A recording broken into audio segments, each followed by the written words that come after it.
إن لما حد كل شوية يتصل بيا يقول لي جوزك في الحتة الفلانية مع الواحدة الفلانية في المكان الفلاني في الشقة الفلانية وبيعمل كذا التفاصيل، واسمع وكأني ما سمعتش حاجة. أنا لحد الآن نفسي أعرف أنا كنت ساكتة ليه. في حكايات بنسمعها مش بنعرف ننام بعدها، مش لأنها مرعبة لكن لأنها وجعت قلوبنا. النهاردة معايا سيدة قررت تتكلم، تحكي وجعها، تحكي خيانة عمرها من غير ما نذكر اسمها احتراما لطلبها، لكن إحساسها هيحكي عن آلاف زيها.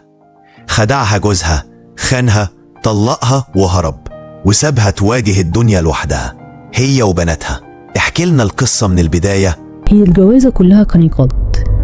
يعني ايه حد يجيلي مش نفس مستواي الفكري ولا العائلي ولا المادي ولا اي حاجة ويتوافق عليه؟ ليه اوافق عليه؟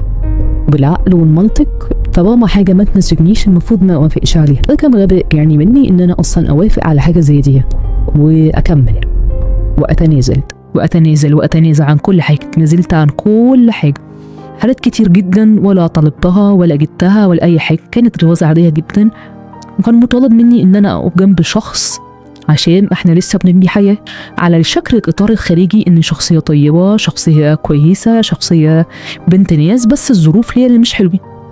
اوكي، طب لما وقفت في الظهر وتمام ونطلعوا مع بعض ونكبروا مع بعض، حصل بس كنت خسرت حاجات كتير في السكة. مش قبل المادة، يعني خسرت نفسي في السكة. كان إرهاق وضغط نفسي لأني من الصفر كل حاجة وكله كان حمل عليا أنا. هي كل حاجة اتاخدت من معايا، بس قلت مش مشكلة برضه. قلت مش مشكلة، لا كملي لحد ما تبقوا حاجة.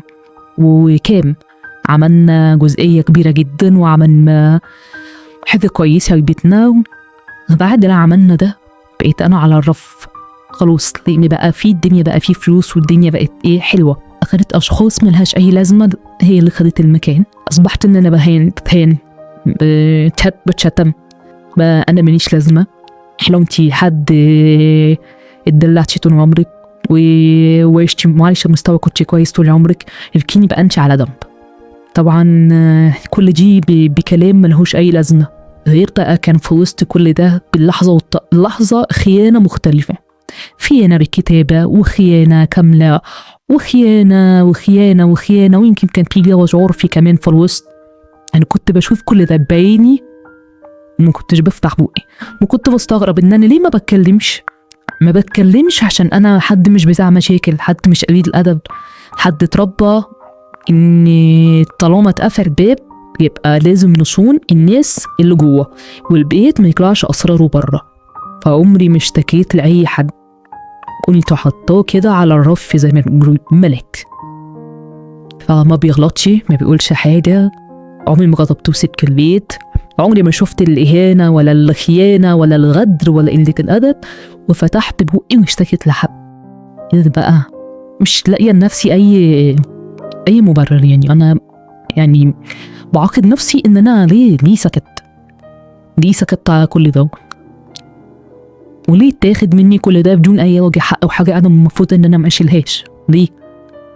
وليه يتغلط فيا وأنا مستحقش؟ أنا مش ملاك، بس أنا مش ملاك، بس بحترم الآخرين، يبقى الآخرين يحترموا. أنا بقلش أدب على حد. الحمد لله الواحد بيحاول بقدر الإمكان إنه ما يظلمش حد، يعني ربنا ما يجعلنا من الظالمين.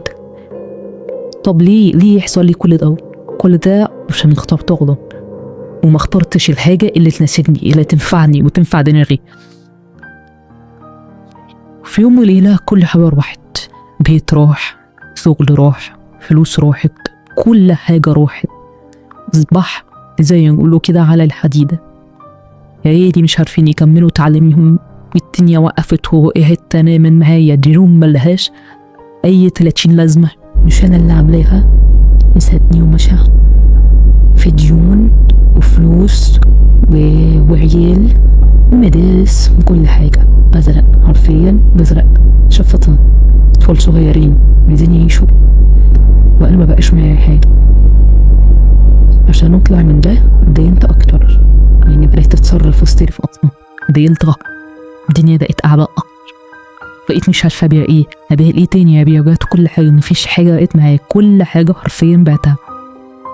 رحت ولادي من المستوى كانوا في مدارس في حتة بقوا في حتة تانية، لأن ولادي نزلوا كل حاجة نزلوها بقيت اتغيرت 180 درجة، 360 درجة مش 180 لا. ربنا يصبر قلبك ويعوض لك خير عن كل وجع، ويدي بناتك أيام أحسن من اللي عشتيها. ولو عندكم قصة وجع احكوا وإحنا هنسمع. لو القصة دي وجعتكم أو لمست قلوبكم شاركوها، يمكن توصل لحد محتاج يسمعها. واستنونا في حكايات جاية هتوجع بس هتفوق.